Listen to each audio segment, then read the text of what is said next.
My next story, guys, it's going to be a doozy. So let me just preface and give all the content warnings because it definitely involves people being killed by the state whilst in state custody. And this continues to happen, and it really continues to happen across the country. Seriously, if you guys pay attention to your local news, you will hear it, and it'll be reported very casually. You know, so and so county is reporting a death, in jail of an inmate.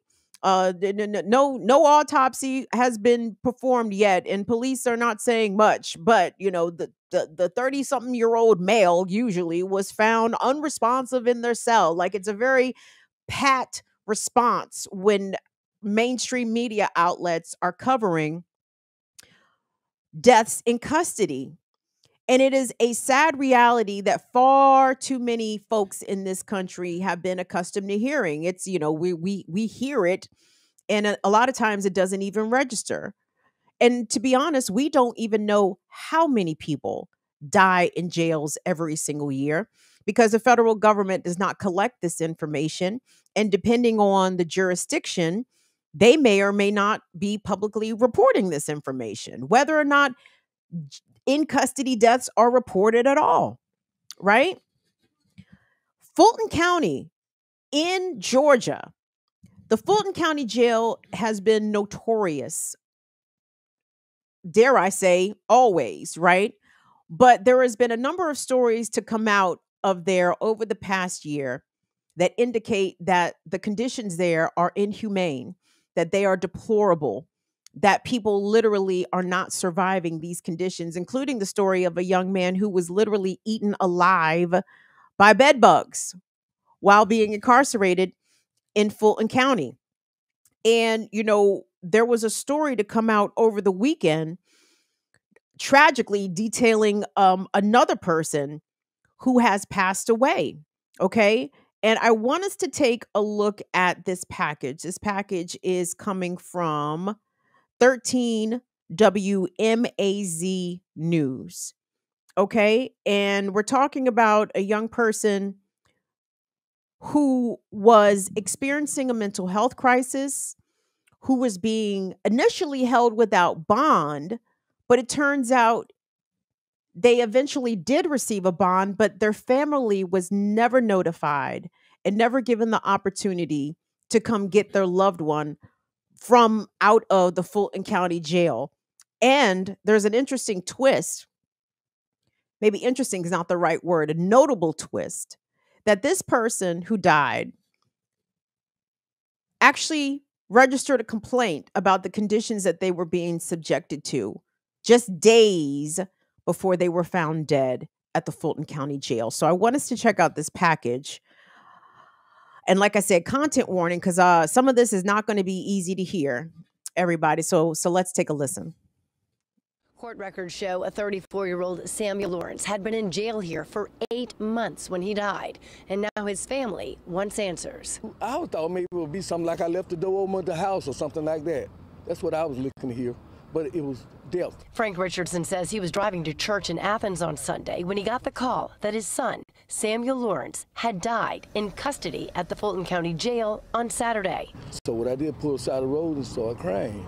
Lawrence had been in custody for a single second-degree arson charge since last December. Fulton County court records show a judge denied him bond after his arrest, citing a likelihood to reoffend and a criminal history. He was just bipolar.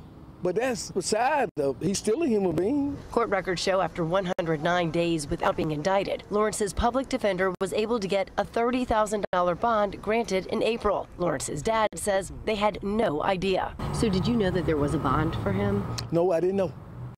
I never knew. Earlier this month, his attorney filed for a reduced bond, and a hearing was scheduled for next month. When Lawrence died, he still hadn't been indicted. According to the Fulton County Sheriff's Office, Lawrence was found unresponsive in his cell Saturday, and he died at Grady Hospital. His uncle Eugene Hall Jr. says Lawrence filed a federal civil rights complaint against the Fulton County jail days before he died. In the complaint, Lawrence claims deputies used excessive force on him, including while he was in handcuffs. The officers, that they starved them that they didn't give him the medicine that he was asking for. He was crying out for help and never received it. They turned deaf eye, deaf ear, all towards Samuel. So far, the sheriff's office hasn't commented on Lawrence's complaint. There's no justice, there's no peace. We're looking for justice for Samuel Lawrence. I want his justice done right. The Fulton County Sheriff's Office tells us Atlanta police will investigate the in-custody death, while the Fulton County Medical Examiner's Office is performing an autopsy to determine how Lawrence died. Reporting from the Fulton County Jail in Atlanta, I'm Tracy A. McPeer. 13 WMAZ News there with the package. I actually thought that was pretty well done. I appreciate hearing the voices directly of Samuel Lawrence's family members, especially his father and his uncle there as well. Tracy Grenville, thank you so much for your super chat. Tracy says ACAB, yup, all cops are bastards, all COs are bastards. And, you know, we can do the autopsy. We can try to figure out what happened to Samuel. We know exactly what the fuck happened to Samuel. Samuel was a victim of brutality and neglect. His medical needs were not being met while he was in the custody of the state, who is charged at minimum with keeping him alive.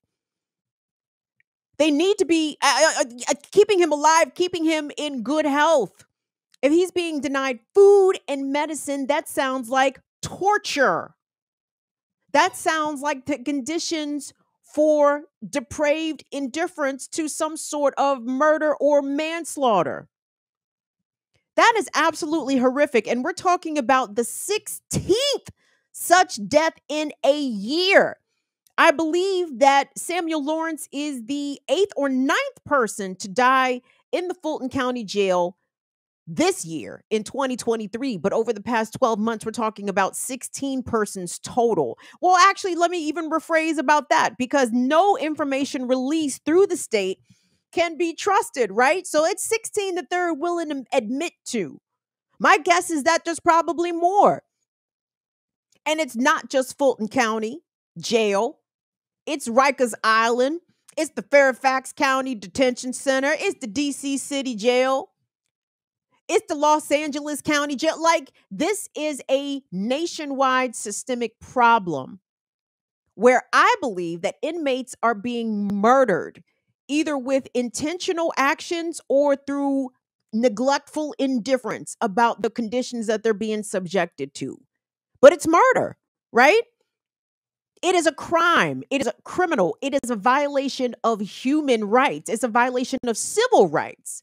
But because we're talking about people behind the wall, once they have been put in the criminal injustice system, in the wider viewpoint of mainstream America, these people are no longer human. Do you guys recall, was it last week when we were talking about the dozens of cases that have been dismissed in Shelby County out there in Memphis, connected to those 5 killer cops who murdered Tyree Nichols? And the fucking anchor man got on TV with a straight fucking face talking about some bad guys are being put back on the streets because of these rogue cops. It's like, bad guys. You're talking about people that haven't been to court? People who haven't had their charges adjudicated by a judge or jury? Oh, bad guys, huh? And I feel terrible for Samuel Lawrence and his family. He was somebody, per his father, experiencing a mental health condition. He was bipolar. I don't know the circumstances in which Samuel was charged with second-degree arson, but clearly I am not well apprised of how the judicial system works in Georgia. I don't see how the fuck you can be in jail for 8 months with no indictment. So what does that mean? The police simply charged him. He was arrested and then placed in jail. And then what? We're waiting for an indictment coming down from a grand jury? 8 months? The better part of a year? And for his public defender to be able to secure a bond for him, but yet his loved ones weren't made aware of that, so he could have been potentially rescued, bonded out, but didn't nobody say nothing? Why? Does Fulton County Jail get money for keeping inmates locked up? Pfft. You guys know the answer to that.